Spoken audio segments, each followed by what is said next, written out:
Spesial Olimpik Indonesia Jakarta gelar seleksi atlet untuk persiapan Pekan Soina Nasional 2026 dan Spesial Olympic World Games 2027.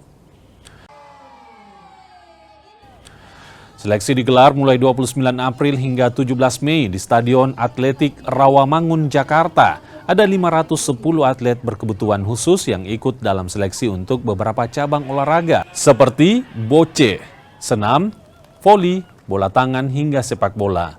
Rencananya akan diambil 200 atlet terbaik untuk dibina dan dilatih guna mengikuti multi-event skala nasional Pekan Soina Nasional 2026. Jika mampu tampil apik, kesempatan mewakili Indonesia untuk berlaga di Special Olympic World Games 2027 juga terbuka lebar. Selain prestasi, rangkaian seleksi ini juga jadi gelaran untuk memperkuat ruang inklusif serta kesetaraan bagi penyandang disabilitas intelektual di Indonesia.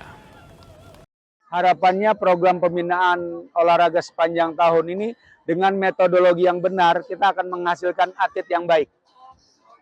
Kita akan menghasilkan pelatih-pelatih yang baik, dan kita juga didukung oleh para volunteer-volunteer yang luar biasa, didukung juga oleh para keluarga-keluarga yang komitmen terhadap atletnya, anak didiknya, anak-anaknya untuk berkembang sesuai dengan periode perkembangannya.